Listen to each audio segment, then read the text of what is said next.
Hi there, it's Denise Eckert, and I love coming on here and sharing different ideas and techniques to create a better lifestyle for yourself. And today's guest is Dawna Campbell, an internationally recognized speaker, best-selling author, and transformational coach, known for helping people uncover and release subconscious blocks that hold them back. With a unique blend of financial expertise and mindset work, she guides entrepreneurs to create more success, freedom, and fulfillment in their lives and businesses. Welcome, Donna. And thank you so much for having me here with you today, Denise. Lovely to have you. Now, what inspired you to do this type of work? It always starts with a personal story, doesn't it? There was a time in my life where I started studying and doing some different things in, we'll say, the healing arts, learning different things, learning about energy and vibration and frequency. But also simultaneously, I was in a relationship with a person who attempted to take my life. And I survived that. And I made a promise to myself, the universe, that I would dedicate my life to healing, not only for myself, but showing others a pathway as well, as long as my children and I were safe. And so I've been fulfilling that promise ever since. Now, everywhere I look, I see you are called the Mind Whisperer. How did you get Yes. that nickname? The media is not one I gave myself. I shared with what I did on a podcast, on news channels, and everything about how to reprogram the subconscious brain. And when they asked me more about it, I eloquently explained how it worked. And they said, "We don't know what you're talking about, but we'll call you a mind whisperer because you reprogram brains. So you must reprogram the mind." And so it stuck. I don't know how many years I tried not to have it. And today, I get mail addressed in my name, comma, the mind whisperer. So it must mean something out in the world. My. Yes, when you get stuck, it's a horrible place to be, and it causes a lot of stress because you feel like you need to go forward and Hmm. you just, I don't know, it's a hard thing to explain. Can you explain to our listeners today what it really means to be stuck? Yeah, when we know that we are at a certain point and we don't know what it's going to take to go to the next step, we keep taking steps, but nothing ever seems to break through that glass ceiling until you realize what it is in the mindset, the belief, the emotion, and then the vibrational imprint underneath the emotion to what really needs to shift internally. And then pretty soon you break through that ceiling and you're like, oh, I'm on the other side. It's kind of like crossing a bridge. We're on one side and we need to get to the other side. And when we're stuck, we don't know how to cross that bridge. It just keeps repeating the patterns in a cycle over and over again. And you try to get out, but there's no way out. So it's like a hall of glass mirrors all around until that illusion is shattered and you realize the new truth. And then you break through that glass ceiling every single time. Now, this is a bit of a silly question, but is there any way you can give us a practical example Of how to change of something being to get stuck unstuck. and, yeah, the process? I can. It is a 2-day process for me to do it, to teach.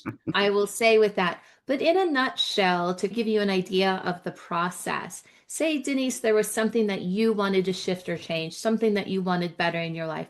What would that be for you? Right now, I'm working on getting the app up and out there, and I'm having a really hard time with it. Okay. So we need an app in the digital world for more exposure, for connecting to more people, correct? So there's some practical things that need to happen for that to come into place. But what does it feel like for you not having that app up and running? Frustrating is number So one. that's the energy, the emotional frequency that is keeping you stuck. It's the cycle of frustration. Now, there's something underneath it. There's a vibrational frequency underneath the emotion. There might be other emotions in there.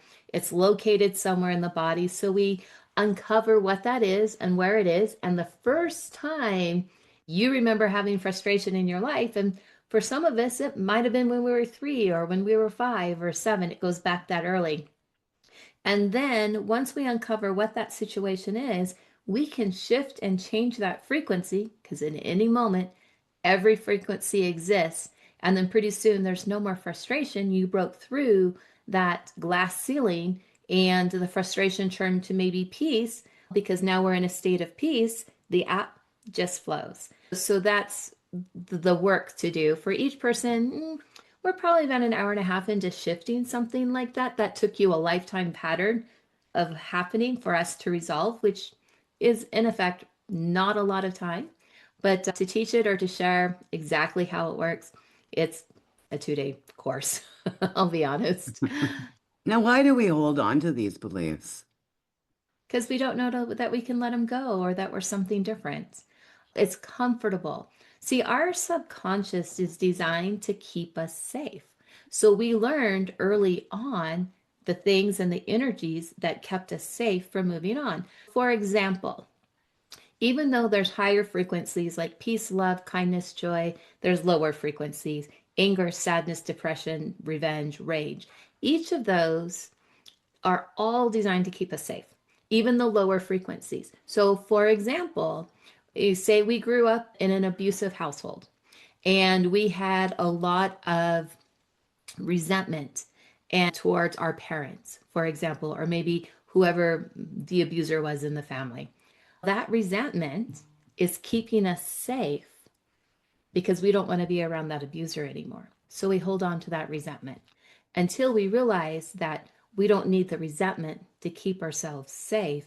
It could be a higher vibration or frequency or staying in an energy of peace or an energy of kindness, letting the resentment go because the only person you're harming is yourself with that energy.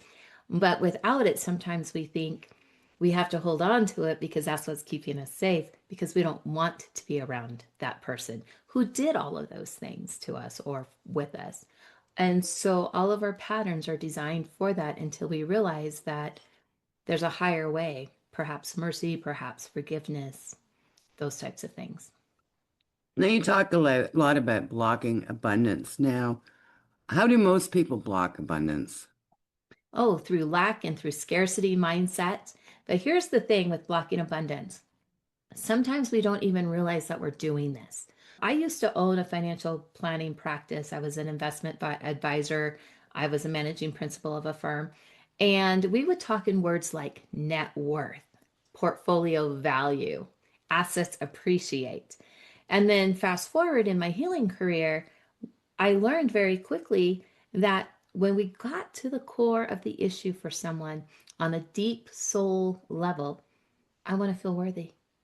I just wanted to feel valued and appreciated from my parents. I never had that before. I want to know that I matter. And so, what was happening and shifting was when we realized and we made those changes on that soul level that we were worthy, that we were at peace with the kindness and all of those pieces, that we were valued and appreciated, then our money supply, our abundance always increases. See, money is a reflection to the outside of you, and how you think and feel about yourself on that subconscious level is how money responds to you in life. And so oftentimes we don't even know that we're blocking our own abundance until we shift and change how we feel about ourselves, and the abundance starts flowing in.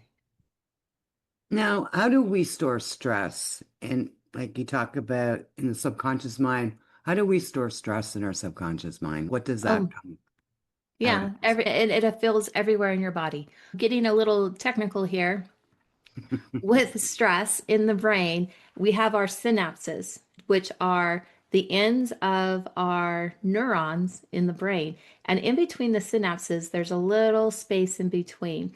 And that's where all the chemicals to all the emotions to different things, in a simplistic way, are created. So when we start feeling stress, those chemicals get created within us and it starts flowing through the body. And stress affects everything in our endocrine system. So then eventually it will go to our kidneys where it's the fight, flight, freeze energy.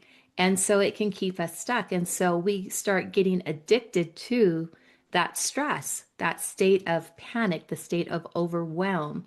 And within that chemical, we get high levels of cortisol And our body gets conditioned to it and it gets used to it and therefore becomes addicted.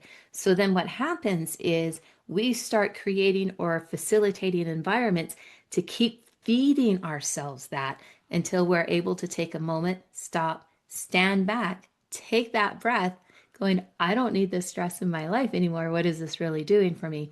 And then we start looking at inflammation and pulling the inflammation out of the body. The cortisol levels can start going down. Your body starts changing shape because of the inflammation being pulled out because the cortisol is not there feeding it. And then we realize that we're not really addicted to that part of the stress. And it does keep us in a state of fear response as well. So there's always a physical effect to an emotion that we're holding on to or that we're carrying, even in that subconscious, even in that 90% that we're not aware of, because we're only really aware of 10% of our conscious reality. So 90% of the time, we don't even know what we're feeding ourselves and what state we're in until we can decode it and change it. Great. So now for someone that's listening and recognizing that, yeah, I'm living in stress and I'm living my life as being stuck.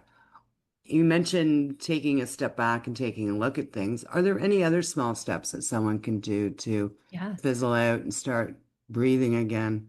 Yes, absolutely. And you already said the answer, it's breathing. So, what I often recommend is setting a timer on your phone. And when it goes off, make it for some random time. Set it when you set the timer, 2 hours and 17 minutes from the moment you're in now. So, you're not expecting the timer to go off because if we're expecting it at the top of the hour, we start anticipating and different things. So, when that timer goes off, you turn it off and ask yourself, how do I feel in this moment? And if it's anything other than happiness, peace, joy, etc., ask yourself, do I really want to change this? Because you might be in a state of stress or a state of fear and not even realize. So, awareness is the first key, and that's all about discovering that awareness of how you truly feel. The second part of that is identifying the feeling and emotion. This is the hardest part because we'll say, I'm stuck. What does stuck feel like? For you, it's frustration. So, you have to identify the feeling or emotion. Then we're going to release it and transform it. So we're really taking out the dirt in that. And when you identify the emotion, what you're going to do, the lower emotion like stress, you're going to breathe in and you're going to breathe out. Now, when we breathe in, we're going to breathe in oxygen, all of the good things our body needs. And we breathe out carbon dioxide, all of the things the body does not need. So, say we identify we have stress. What would we rather feel? Calmness. So when you breathe in, calmness. And when you breathe out, stress. And you think those words, calmness, stress. And when you're doing that with your eyes closed, 3, 4, 5, 6, 7 minutes, you will change the physiological state of your body. And then when that happens and you come back, you realize you're in that state of calmness. The stress is gone. Set another timer for your phone. And when you go back, continue your work, you're going to have more energy, more vibrancy, more balance, more clarity, more flow, because we took those 5 to 7 minutes to change the physiological state in our body. So, this is a very conscious way of making those changes. To learn the whole technique and to really make the change permanent, again, it takes a little bit longer, but that is something that we can do that cuts to the chase in the moment. And as simply as you put breathing, take that breath. But that's what we're doing when we take the breath. I love that. So awareness and then identify. Now, is there Yes. anything else you would like to share with the audience today? There's a mantra that I wrote when I was going through a lot of hard times in my life, and I still use it today. It's actually written as a lesson in the first book, The Abundant Soul, Creating Inner Wisdom for Financial Success. And that is trust and you will see, believe and you will know, have faith, all is follow your heart, and spirit will lead you. Wow, I love that. Yeah. So we're going to be wrapping this up. Do you have any final words of wisdom to add today? Oh my gosh. When you follow your heart, you enter that divine flow and nothing else matters. So stay present with what you're doing and just keep going. I love that. Thank you so much, Donna. So wherever you're watching or listening to this, I will be putting Donna's information. And if you have any questions, ask Donna your questions. So thank you so much for your time today, Donna. It was wonderful. And Thank you so much. leaving you a gentle reminder to slow down and enjoy life. And I'll see you in the next episode.